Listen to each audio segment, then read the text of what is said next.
Un de ces jours-là, comme Jésus enseignait le peuple dans le temple et qu'il annonçait la bonne nouvelle, les princes des prêtres et les scribes survinrent avec les anciens et lui dirent : « Dites-nous par quelle autorité vous faites ces choses, ou qui vous a donné cette autorité ?»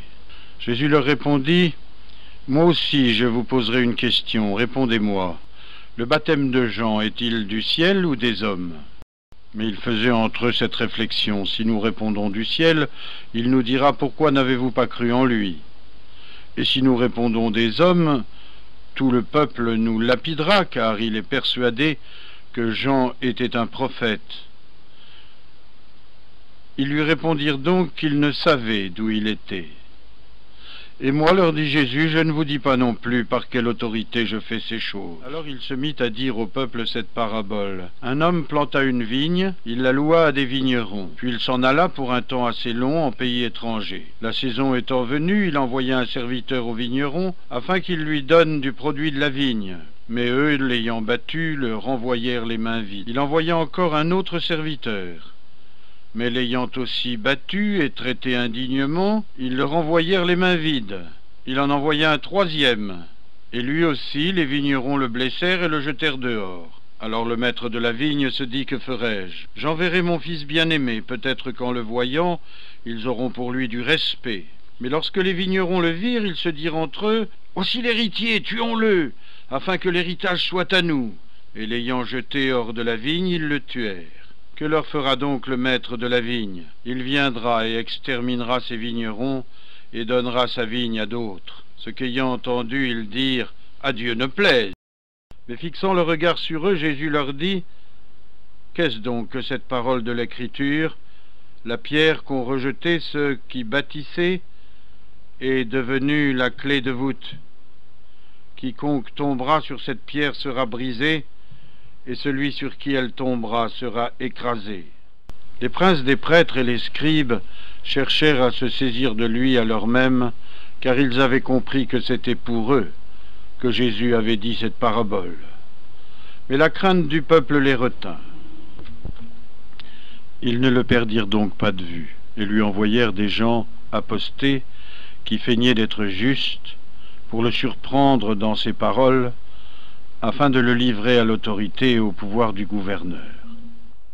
Ces gens l'interrogèrent en ces termes : « Maître, nous savons que vous parlez et enseignez avec droiture, et sans faire acception de personne, mais que vous enseignez la voie de Dieu dans la vérité. Nous est-il permis ou non de payer l'impôt à César ?» Jésus, connaissant leur fourberie, leur dit : « Pourquoi me tendez-vous ce piège ? Montrez-moi un denier. De qui porte-t-il l'effigie et le nom ? » Ils lui répondirent : « De César. » Il leur dit : « Rendez donc à César ce qui est à César, et à Dieu ce qui est à Dieu. » Ainsi ils ne purent le prendre en défaut sur aucune parole devant le peuple. Et admirant sa réponse, ils gardèrent le silence. Quelques-uns des Sadducéens, qui nient la résurrection, s'approchèrent alors et l'interrogèrent. « Maître, lui dirent-ils, Moïse nous a donné cette loi : si un homme ayant une femme meurt sans laisser d'enfant, que son frère prenne sa femme et suscite des enfants à son frère. Or il y avait 7 frères. Le premier prit une femme et mourut sans enfant, le second prit sa femme, mourut aussi sans enfant, le troisième la prit ensuite, et de même tous les 7. Et ils moururent sans laisser d'enfants. Après eux tous, la femme mourut aussi. Duquel donc, au temps de la résurrection, sera-t-elle la femme ? Car elle l'a été de tous les 7.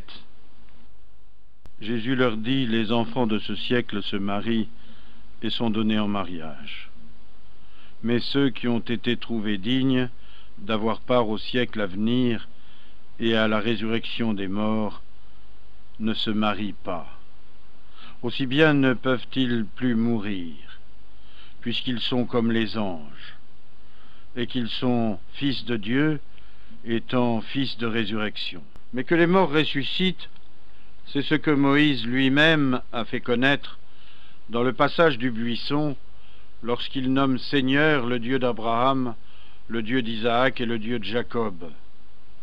Or il n'est pas le Dieu des morts, mais le Dieu des vivants, car tous sont vivants devant lui. Quelques-uns des scribes, prenant la parole, lui dirent « Maître, vous avez bien parlé. » Et ils n'osaient plus lui poser de questions. Jésus leur dit « Comment dit-on que le Christ est fils de David ? David lui-même dit dans le livre des psaumes « Le Seigneur a dit à mon Seigneur, asseyez-vous à ma droite, jusqu'à ce que je fasse de vos ennemis l'escabeau de vos pieds. » David l'appelle donc Seigneur.